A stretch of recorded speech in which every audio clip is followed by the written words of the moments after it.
Le respect de l'autre, on en parle souvent, mais on oublie ce que cela implique au quotidien. Aujourd'hui, nous ouvrons le débat sur ce sujet fondamental dans votre rubrique Instant Famille avec le révérend pasteur Aimé Prudence Djidou. Bonsoir, pasteur. Bonsoir Eunice et bonsoir à tous les téléspectateurs. J'espère que vous allez bien. Oui, je rends grâce, je bénis le nom du Seigneur. Votre tenue vous va bien. Merci beaucoup. Je le disais à l'instant, on parle du respect de l'autre. Pourquoi Oui. ce thème? Le respect de l'autre parce que depuis déjà la maison de nos parents, on doit apprendre à tous les enfants à savoir respecter l'autre. Les parents eux-mêmes doivent être déjà des exemples, des modèles en la matière et tous les autres acteurs de notre famille doivent apprendre le respect de l'autre, apprendre à valoriser l'autre, apprendre à savoir écouter les autres, apprendre à ne jamais rabaisser qui que ce soit. C'est de ça qu'il s'agit. Que peut-on donc comprendre par le mot respect? Le respect alors de l'autre, c'est le fait de valoriser l'autre, de considérer les droits alors d'une personne, quel que soit son âge, son opinion, sa culture, son mode de vie. Voilà. Puisqu'on parle du respect de l'autre, dans la série, il faut en parler en famille. Oui. Quel est le rôle des parents dans l'apprentissage du respect aux enfants? C'est très important que les parents, que chaque parent apprenne alors aux enfants déjà depuis la cellule de base de la vie, la famille, alors à savoir respecter l'autre, à ne jamais alors se moquer d'une autre personne parce que cette personne est un peu déformée peut-être, un peu paralysée ou bien n'a pas alors la même forme alors que celui ou celle qui est en train de se moquer. Ce n'est pas normal. Donc déjà, les parents doivent donner cette discipline-là alors à leurs enfants pour que les enfants ne passent pas tout le temps alors à dévaloriser, à rabaisser, à se moquer, à ne pas écouter les autres, à ne pas savoir dire merci alors aux autres, à ne pas savoir parler et à hausser tout le temps le ton, à violenter carrément d'autres personnes parce que se disant peut-être plus nantis, se disant peut-être plus valorisés parce que peut-être d'une famille plus royale et que les autres sont comme des esclaves ou bien plus diplômés, plus ceci. Non. Quoi qu'en soit alors la raison, aucune personne dans une famille ne doit dévaloriser les autres, mais respecter les autres et donner de la valeur aux autres. Est-ce que respecter quelqu'un, c'est toujours être d'accord avec lui? Pas forcément. On peut ne pas être d'accord avec l'autre, mais ce n'est pas une raison pour violenter l'autre, pour rabrouer l'autre, pour l'insulter, pour se moquer de cette personne, ou bien pour l'injurier même carrément. Non. Mais il faut être toujours doux, il faut pouvoir s'expliquer dans la paix pour pouvoir faire passer son avis, argumenter simplement et dans la douceur. À votre avis, pourquoi certaines personnes ont du mal à respecter les autres? Déjà, le problème vient de la famille, tel que nous sommes en train de le dire. Si au sein d'une famille, la maman même s'assoit pour se moquer alors des gens, si peut-être le papa même installe dans sa propre maison alors un forum pour critiquer négativement, pour trouver des raisons de ne pas considérer telle ou telle ethnie, telle ou telle personne de leur communauté peut-être religieuse, alors déjà on est en train de donner la main comme ça aux enfants à ne pas respecter les autres, à trouver alors des arguments pour être tout le temps en train de parler des autres et à ne pas aussi être focalisé sur ce qui est essentiel. Parce que lorsqu'on parle et que tout le temps on est en train alors de parler des autres, on n'a plus le temps pour soi-même, on n'a plus le temps pour ses objectifs et on perd beaucoup de temps en s'asseyant tout le temps pour être en train de critiquer, de dévaloriser, d'insulter et de faire des choses qui ne glorifient pas Dieu. Le respect doit-il être toujours le même envers un enfant, un adulte ou une autorité? Oui, toute personne sur terre a besoin vraiment de respect.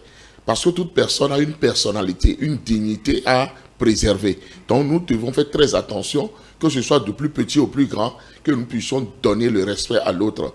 Qu'aucune raison ne nous amène alors à dévaloriser l'autre et à nous dire que l'autre n'a pas de valeur, que nous sommes plus valeureux que quelqu'un sur cette terre. Non, ne faisons pas cette erreur-là. Sinon, nous allons avoir des conséquences très néfastes. Et que peuvent être ces conséquences-là? Les conséquences, c'est que très souvent, nous ne connaissons pas vraiment toutes les relations d'une personne. Nous ne connaissons pas la parenté d'une personne. Nous ne connaissons pas l'histoire d'une personne. Nous ne connaissons pas son cursus.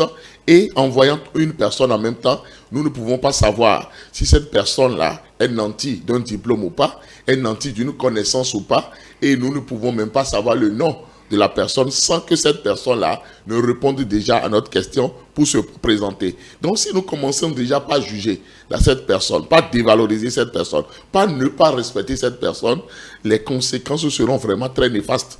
Parce que nous allons nous retrouver face à notre bonheur, mais nous allons détruire ce bonheur-là parce que celui-là peut être à la porte de notre bonheur. Mais voilà maintenant que nous venons de dévaloriser cette personne, de ne pas respecter cette personne, alors notre bonheur referme sa porte. Et là, nous sommes là, nous disons que Dieu ne nous aime pas, nous disons que c'est une malédiction, nous disons que rien ne marche pour nous, alors que c'est notre propre caractère, notre propre manière de faire qui fait que alors des portes se referment autour de nous. Les gens alors ne nous donnent plus les opportunités, ne nous font plus grâce parce que nous ne sommes pas des gens qui valorisons les gens, qui respectons les gens. Faisons très attention à cela. Parlez-nous du respect en couple. Oui, en couple, c'est très important. Si déjà en couple, mari et femme ne se respectent pas, alors les enfants aussi auront de mauvais modèles. Parce que les enfants n'apprennent pas par instruction, mais les enfants apprennent par observation. Les enfants observent leurs parents. Donc, le mari et la femme doivent se respecter, ne pas se crier dessus, être doux en parole et ne pas alors se moquer l'un de l'autre, ne pas prendre les enfants comme alors des avocats pour être en train de se défendre devant ces enfants-là et montrer que l'autre ne répond pas alors à ses responsabilités. Nous ne devons jamais faire de telles choses. Nos conflits de couple doivent rester vraiment en couple et doivent se traiter dans la chambre à coucher. Ou bien, les parents doivent sortir de la maison carrément pour aller parler à deux. Revenir avec le sourire, revenir avec la joie et donner de la confiance aux enfants. Parce que lorsque les enfants observent les parents et voient qu'il y a de querelles, il y a de mésententes, ces enfants-là commencent pas à avoir peur pour leur avenir. Parce que ces enfants se disent, est-ce qu'il n'y aura pas de divorce? Est-ce que nous allons grandir avec nos deux parents avec nous? Et ça devient un problème psychologique et émotionnel pour ces enfants-là. Ils ne travaillent plus à l'école, ils commencent pas à tomber malades et ça ne va pas.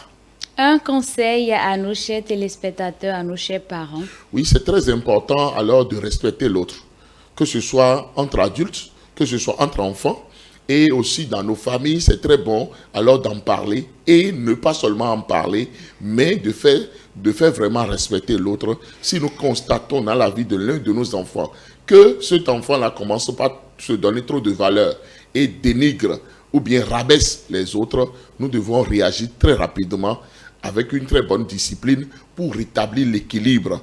Et nous-mêmes, en tant que parents, nous devons nous respecter pour que les enfants aient de très bons modèles. D'accord, merci beaucoup, pasteur. On va y aller en langue locale.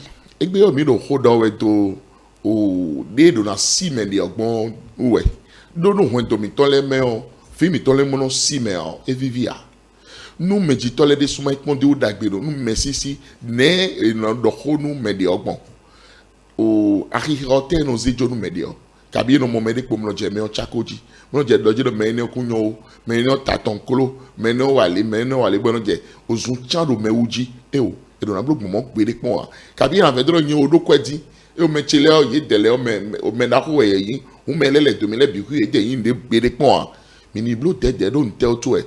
Mi mo mede do ti o mi ma o tu me yin one. Mi tu me yin me ton le bi hui ah mi tu me yin ton me yin non ton me yin o dagbo ton me yin ton ti ton ko me yin me ton le bi hui ko do ai kun ma di fi o mi ton.